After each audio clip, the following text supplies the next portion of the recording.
Alright, Mike. So we're going to take a look at the new trailer for Final Fantasy VII Rebirth, or Remake Part 2 if you prefer. And this came out just the other day at the most recent Sony State of Play for the September edition. And have you seen this trailer yet?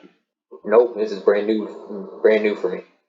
Alright, well, we're going to take a look at this together and give thoughts at the end. I'm not going to stop it. The world.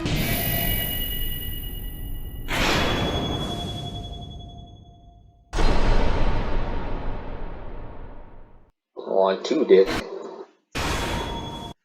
Yeah, so I have a few thoughts about and then an overall view of the trailer and then the game itself. But I'll let you I'll let you give your thoughts first. I mean, as a person who still hasn't played Final Fantasy VII, I mean, it looked good for me. I don't know if this follows the actual story of the original game still. I do see they have some new stuff like chocobos, being able to ride the walls, look like you can ride vehicles like how you did in Final Fantasy 15. Mm-hmm. But yeah, as a person that hasn't played the original game, it looked good to me. Yeah. What about you? What are your thoughts? So I did play the original Final Fantasy VII initially years ago when I was a child. When I was a kid, I watched my older brother play through the entire game. It was like one summer in between grade levels. I sat with him and watched him play the whole thing from start to finish on the original PlayStation, because he was a big fan of it, and that's how I got introduced to the Final Fantasy series, is through my brother. So all of this, as someone who's seen the game, like the original game, and has played the original game from start to finish, all of this, a lot of it looks very, very familiar to me. I can tell where scenes have been pulled. This is like the Junin. That's what this location is, Junin. That's the city. Uh-huh. That's the city that you go to that has the giant gun that you see at the start of the trailer. Uh-huh.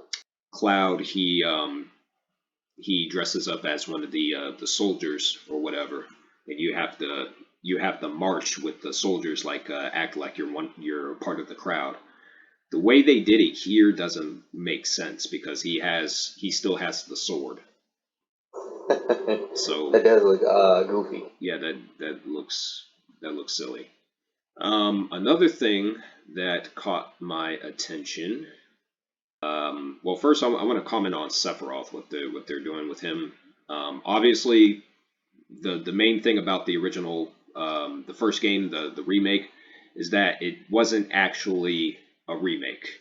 And that was my biggest problem with Final Fantasy VII Remake. It wasn't actually a remake of Final Fantasy VII. It was a sequel in disguise, is what it was.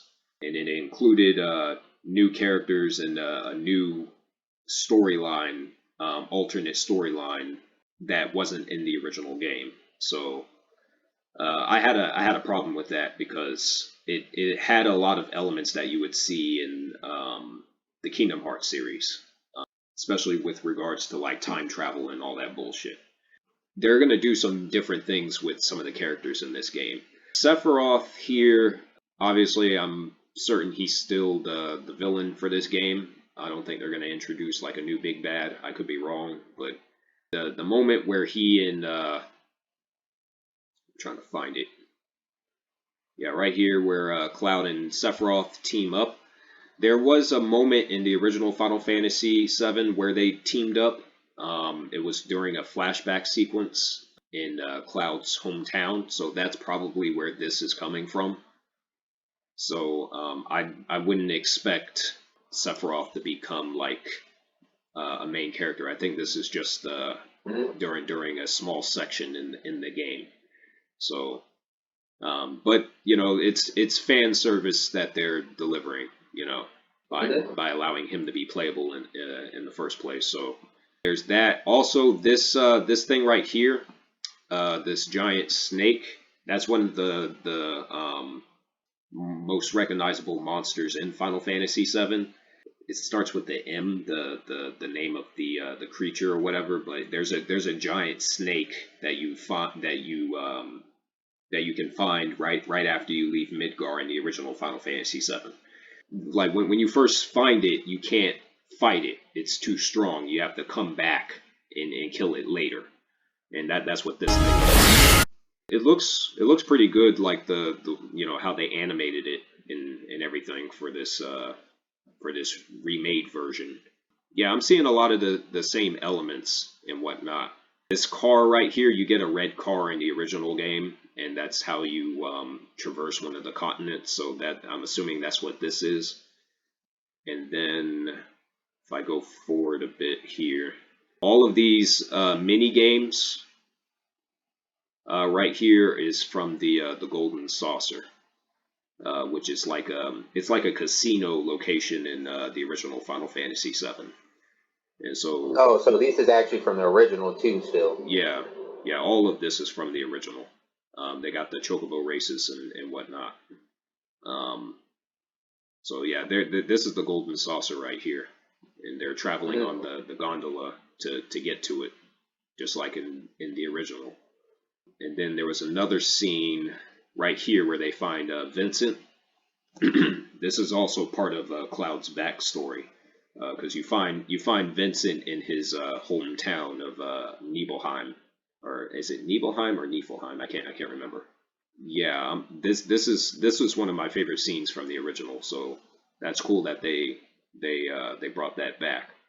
Overall, it looks like a Final Fantasy game, unlike Final Fantasy 16. This looks like an actual Final Fantasy game.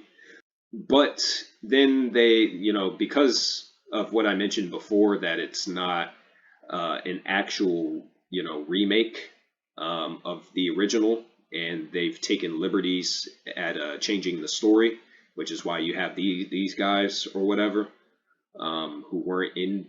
Well, actually, I think these guys may have been in the original somewhere, but they have those ghost things, the whispers from the remake, and that was not a part of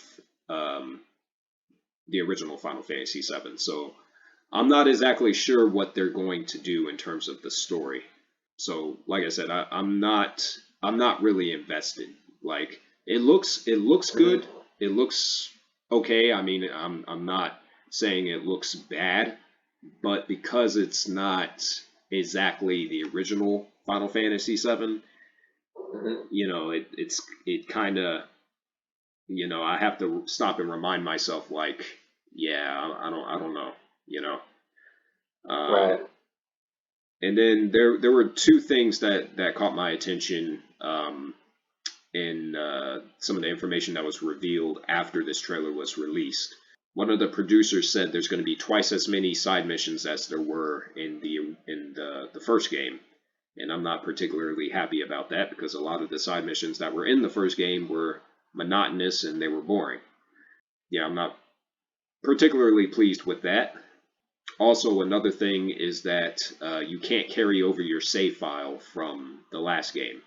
So the way they're treating this is supposed to be a trilogy, and the way they're treating this is that each game in the trilogy is going to be a standalone. So I'm assuming, like, when you start this game, even if you made it to level 50, which was the level cap in the last game, you're going to start over from the very beginning in this game because it's supposed to be like a standalone.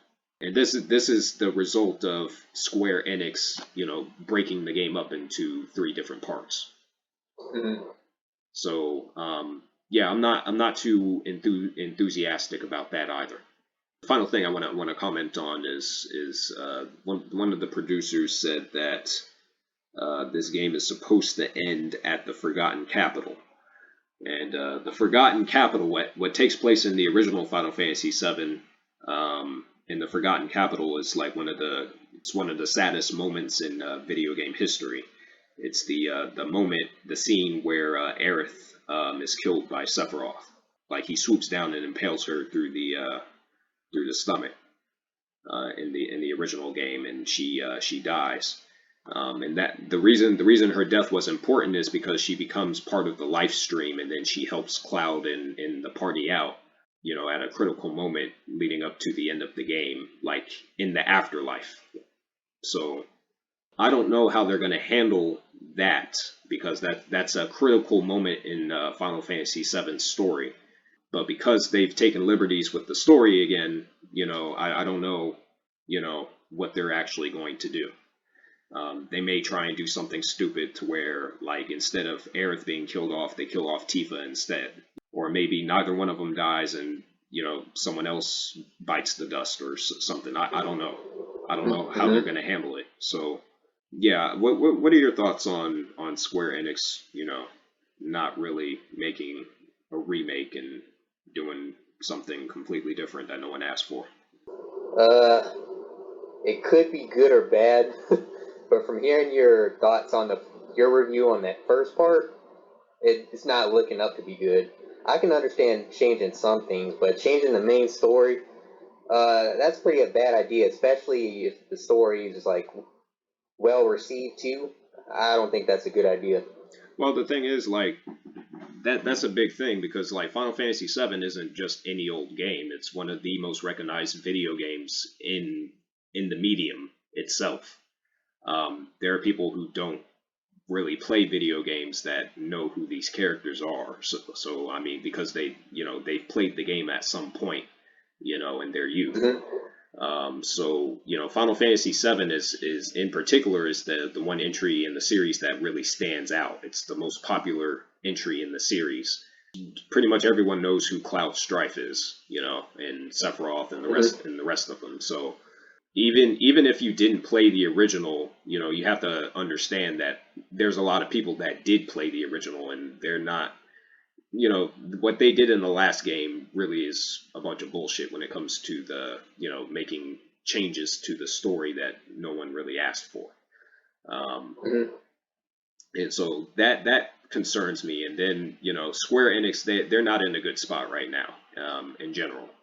So, and that's something that you and I are gonna talk about in a bit. But even the name of the game, Final Fantasy VII Rebirth, they could have called it Remake Part 2, but the fact that it's called Rebirth, that tells you that they're going to do something pretty outlandish, with, Uh-huh. with the story.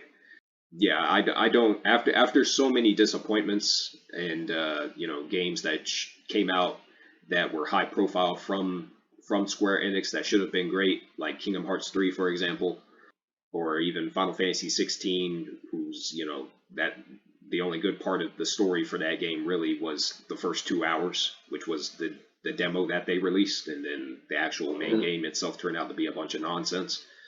I don't have any faith in them to tell a good story or even a decent story. So, but content wise, from what they've shown in this trailer, and this is just the trailer, but from what they've Hmm. shown, it looks a lot like what people have been asking for years.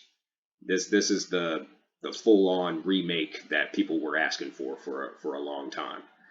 Just judging from the content and the gameplay and the presentation and the graphics and all that, this looks like the authentic Final Fantasy VII, remake that everyone's been asking for.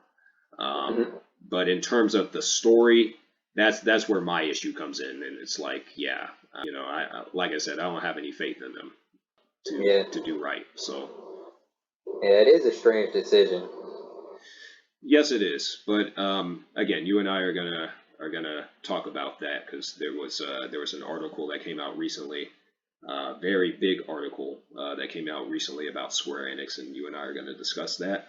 But yeah, you have any final thoughts on the trailer or the game? Gameplay wise, it looks pretty much fun. I'll just wait on your review for this next one to really see how it is. I don't know how long this is supposed to be. I think they said it has like over 100 hours of content, which usually when game developers say that type of shit, they're just overinflating and they're fibbing. Uh-huh. So yeah, like with Starfield recently, when Bethesda said, dude from Bethesda said that the game has over 100 hours of content, and then it would take people like 130 hours before they finish the main story, and then the main story turns out to be less than 20 hours long. So so yeah, I'm gonna take that with a grain of salt. But yeah, that's Final Fantasy VII Rebirth, the trailer. So coming out February the 29th on 2 disc on PS5, and this only has a 3-month exclusivity on console, and I'm not surprised about that. But we're going to talk about that coming up.